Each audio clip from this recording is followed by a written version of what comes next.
Halo teman-teman, hari ini kita mau ke Museum Layang-Layang. Nah, sekarang ikuti perjalanan kita untuk pergi ke Museum Layang-Layang yuk. Di sini aku, Alicia dan Ines berangkat bertiga aja nih, karena Fatir berangkat sama Habib.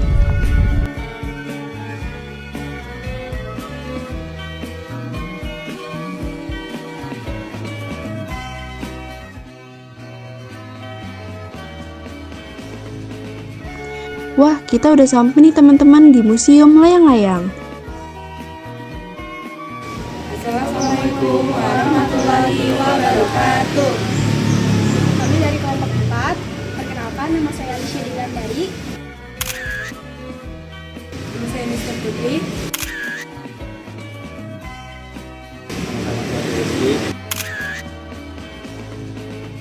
Nama saya Nika Syafira.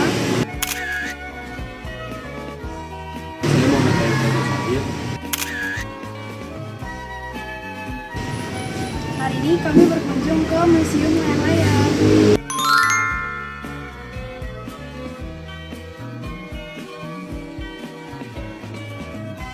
Nah, untuk harga tiket masuknya di Museum Layang-Layang ini per orangnya Rp25.000. Jadi sekarang saya ada di ruangan kecil tempat pemutaran film dokumenter atau video edukasi singkat mengenai sejarah layang-layang di Indonesia dan dunia serta kisah pendirian museum.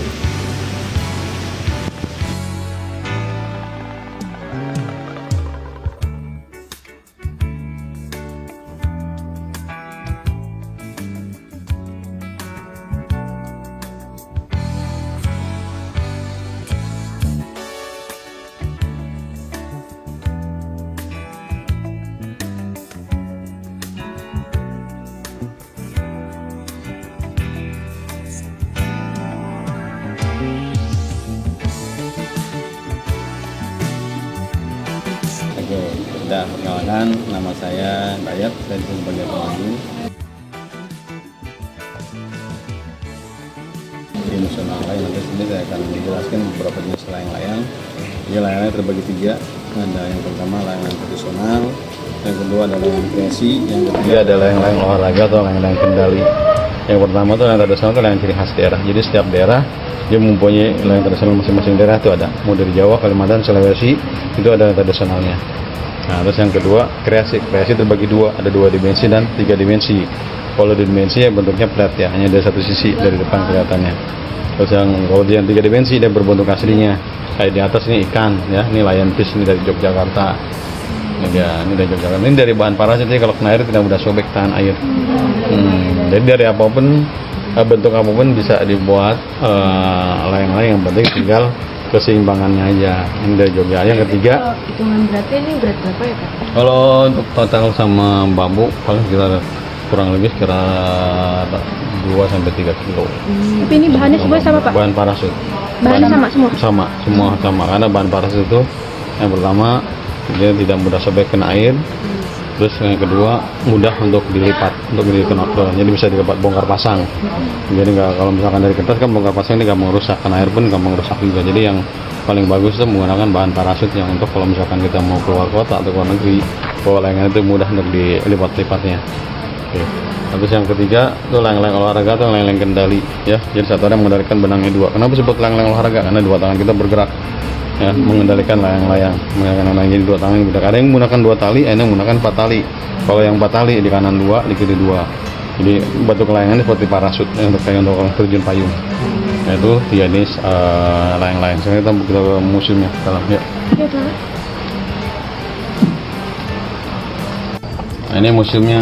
Ini koleksi layang tradisional dari seluruh Indonesia. Ini ada dari Aceh. Ya. Ini dari Aceh, namanya klong atau elang. Ini terbuat dari kertas minyak. Nah, di atas terbuat dari tikar, namanya gelayang. Itu bisa terbang, cuman angin udah kencang karena selain berat, itu tembus angin dari lama anyamannya. Jadi itu angin udah kencang. Nah, ini dari Sulawesi Utara, Manado. Ini dari plastik, ini dari kertas minyak, Sulawesi Utara, Manado. Ya, kalau plastik kalau kena air kan gampang sobek, tahan air. Yang ini dari Sumatera Barat, Padang. Ini lang-lang maco, lang-lang batasiku. Nah, maco kalau di Padang itu artinya ikan asin. Bentuknya seperti ikan nih. Ya, maco itu artinya ikan asin. Yang di atas dari Jambi. Kajang lako, satu lagi angsa duo. atau dua angsa itu dari Jambi. Itu terbuat dari bahan parasut. Ini Sumatera Utara, Medan. Ini kuala dengung, ya. Ini kuala dan dengung. Ini terbuat dari kantong plastik resek daur ulang. Nah, nama dengung itu ada alat bunyi, itu ada bambu melintang. Jadi kalau terbang dia ada suaranya. Nah, ini kalau terbang bentuknya seperti busur. Jadi semua layang tradisional itu ada bunyi-bunyiannya, ada dengungannya. Cuma masing-masing daerah beda-beda namanya. Ada yang bilang dengung, danguang. Kalau orang Betawi bilang kuangan, sendaren, gebangan, sawangan. Macam-macam beda-beda tiap daerah namanya. Ini dari Pulau Batam atau Riau. Ini namanya dengung juga sama. Ini terbuat dari kertas minyak. Nah, ini ada layangan kreasi dari Jawa Barat Bandung. Ini layangan tahun 80-an dibuatnya. Ini namanya layangan penari burung merak. Ini tarian khas Jawa Barat Bandung buat layang-layang tari merak. Ini badannya terbuat dari bambu. Ini terbuat dari stel. Bisa terbang. Bisa terbang. Yang di atas dari Bali, Dewi Sri, Dewi Padi. Nah, itu dari sama dari styrofoam juga kakinya. Sebagian bambu. Oh, nerbangin layang-layang kayak bentuknya beda-beda gini, benangnya itu beda juga ya Pak? Beda. Kalau sebetulnya sama aja, tinggal besar kecil benangnya aja. Cuman kalau yang lebih aman itu benangnya menggunakan nilon kalau nggak katun. Kalau pakai senar bisa, cuma kalau senar kena tangan tuh panas.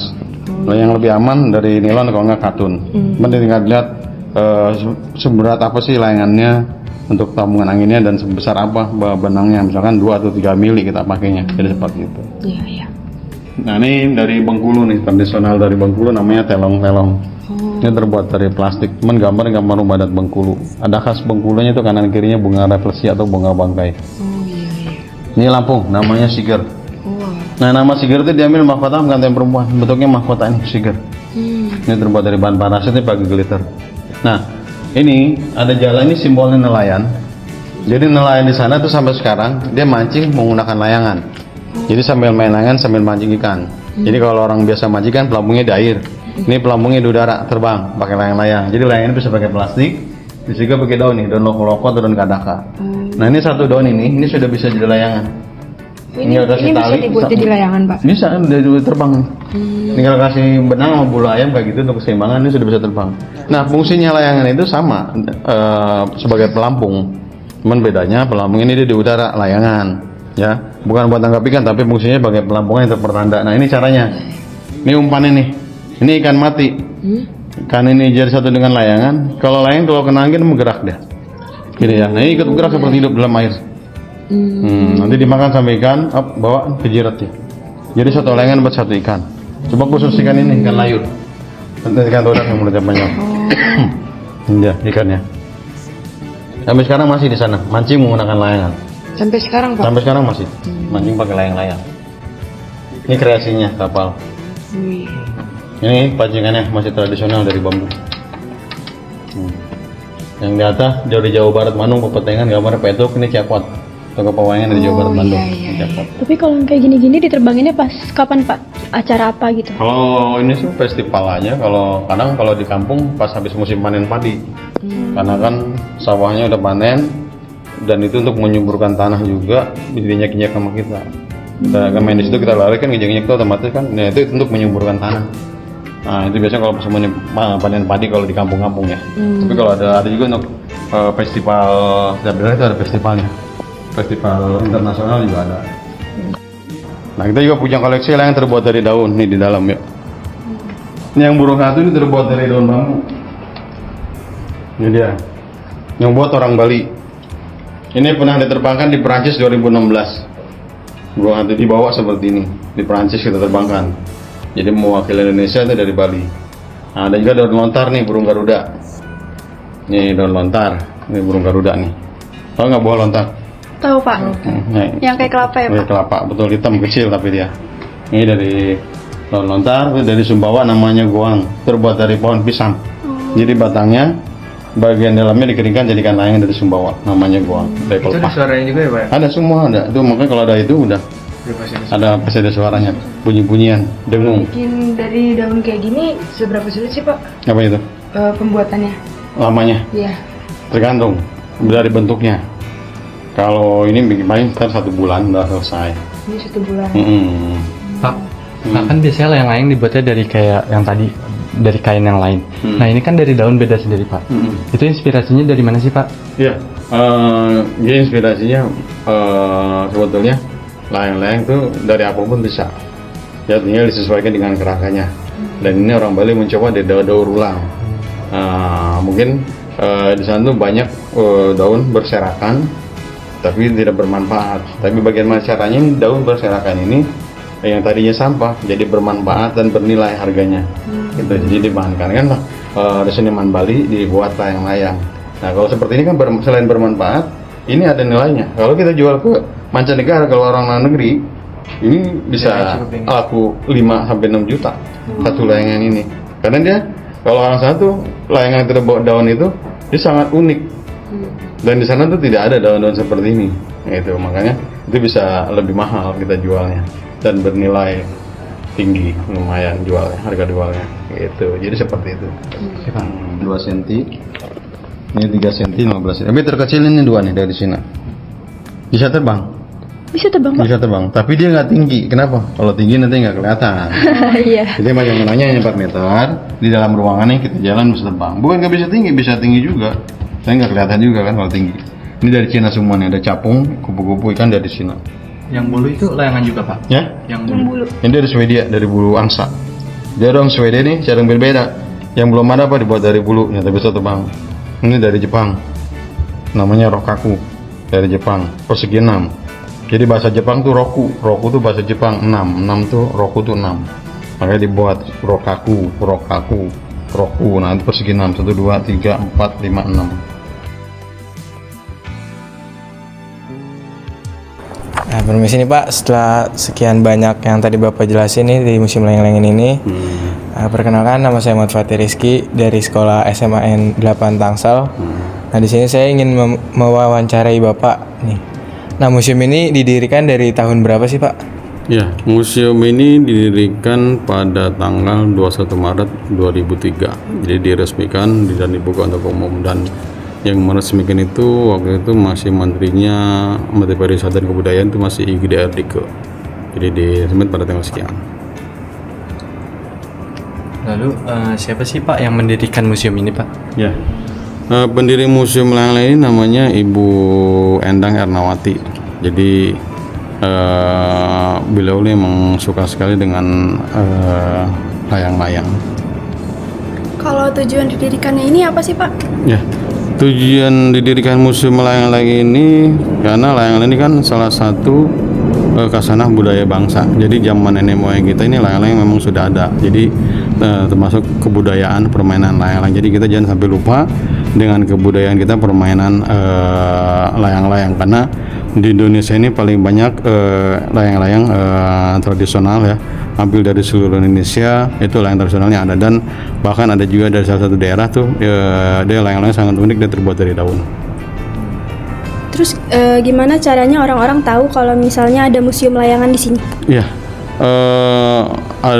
supaya untuk orang-orang lebih tahu ada museum layangan di sini, kita kan zaman canggih ya, kita pakai sosial media ya, sosial media dari Instagram atau dari Facebook, jadi seperti itu. Dan kita juga membuat brosur juga, cuman kebetulan lagi desain baru brosurnya, kita nanti dari brosur juga bisa kita kasih ke sekolah-sekolah biar mereka nanti kasih tahu ke guru-gurunya, jadi biar lebih tahu juga ada museum layang-layang di Jakarta Selatan. Terus di mana sih Pak lokasi museum layang-layang ini? Lokasi layang-layang ini adanya di Jalan Haji Kamang, Pondok Labu nomor 38 di Jakarta Selatan. Itu lokasinya. Jadi Jakarta Selatan, Pondok Labu, Jalan Haji Kamang nomor 38. Terus gimana caranya di museum layangan ini dapat layangan-layangan kayak gini Pak, yang bervariasi? Iya. Kita mendapatkan layang-layang koleksi tradisional dari berbagai daerah ini, kita kan ada komunitas ya, dari komunitas. Jadi di Indonesia ini ada komunitasnya, di Jakarta ada, di daerah pun ada. Jadi setiap daerah tuh dia ada komunitas. Di Jakarta sendiri aja kita punya 20 komunitas. Terus belum di luar negeri. Jadi zaman dulu kita mau mengundang itu tidak semudah sekarang. Zaman dulu kita melalui surat. Ya, kita buat surat untuk undangan, dan dari situ ditulis setiap daerah diwajibkan itu membawa layangan tradisional masing-masing daerah. Kalau di luar negeri setiap luar negeri itu tiap negara itu membawa ciri khas layang-layang mereka. Jadi seperti itu. Jadi kita di suratnya itu kita tuliskan itu untuk membawa masing-masing layangan tradisional masing-masing daerah atau dari masing-masing negara, dan terkumpullah di setiap daerah itu bawah, dan terkumpullah layang-layang tradisional hampir dari seluruh Indonesia ini juga sebagian dari mancanegara. Jadi dari situlah kita mendapatkan layang-layang yang ada sekarang ini. Kalau misalnya festival-festival kayak gitu kan berarti banyak nih Pak dari berbagai macam negara. Terus menurut Bapak sendiri pribadi layangan yang Bapak pernah temui yang menurut Bapak kayak unik, bagus, itu layangan apa sih Pak? Kalau untuk layangan yang unik dan bagus itu sebetulnya sih banyak ya. Tapi kalau untuk layangan tradisional yang bagus itu dari Bali, namanya janggan. Dia lebarnya itu 9 meter, panjang ekornya 250 meter. Dan kepalanya itu memang sangat unik. Dia terbuat dari kayu jati ya, dari kayu jati, dan emang umurnya juga sudah lumayan tuh, kayunya juga udah lumayan. Dan makanya dia kenapa kalau di Bali itu kalau yang besar itu dikeluarkan itu harus ada ritual upacara. Ya harus gitu kalau ya, yang Pak? besar itu harus ada upacara, karena mitosnya, kalau katakan mitosnya itu akan terjadi sesuatu. Ya kendalanya tidak ada angin atau hujan deras, jadi seperti itu. Jadi seperti itu, mitosnya seperti itu. Jadi kalau saya sih yang unik ya memang dari Bali itu layangannya besar, lebar 9 meter, panjang ekor 250 meter, namanya janggan. Itu dia. Jadi segitu aja ya Pak, terima kasih sudah. Oke, baik, terima kasih. Dan juga terima kasih. Mohon maaf kalau ada yang kurang ya. Assalamualaikum warahmatullahi wabarakatuh. Nah, di sini ternyata bukan cuma ada layangan biasa, tapi banyak banget jenis layangan unik dari berbagai daerah Indonesia, bahkan dari luar negeri. Ada layangan-layangan tradisional, ada layangan hias, ada layangan aduan, ada layangan edukatif, dan mini. Nah, seru banget kan? Dari yang tradisional sampai modern, semuanya punya keunikan tersendiri. Jadi, kalau ke museum layang-layang, jangan lupa lihat langsung keindahan dan sejarah tiap layangan ini ya guys. Halo guys, jadi kita hari ini mau bikin layang-layangan nih di museum layang-layang. Kita udah dibimbing guys sama pembinanya nih, Pak Dayat ya guys. Halo guys, kita mau bikin layangan, mau warnain juga.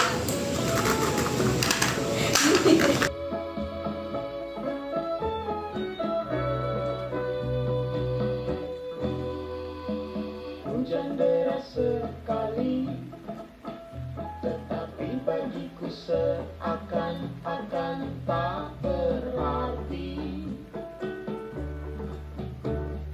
Karena yang aku yakini, suatu saat pasti akan berhenti. Nantikanlah, nanti pasti. Bila saatnya tiba, awan gelap akan berganti dengan seketika. Karena yang aku yakini, mentari kan datang hadir mengganti, bawa kado sebusur pelangi.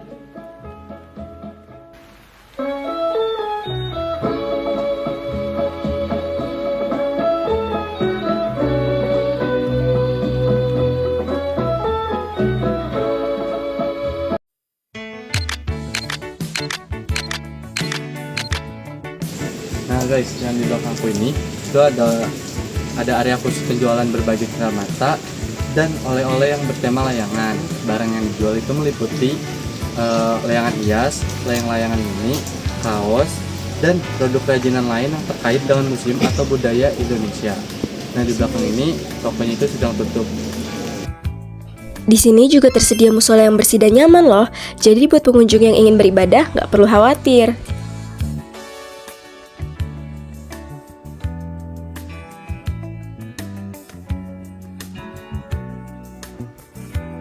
Selain itu, fasilitas toiletnya juga terawat dan bersih. Pengunjung bisa merasa nyaman saat berkunjung karena kebersihannya benar-benar dijaga. Oke guys, sekian vlog dari kelompok 4 ke Museum Layang-Layang. Terima kasih. Bye-bye!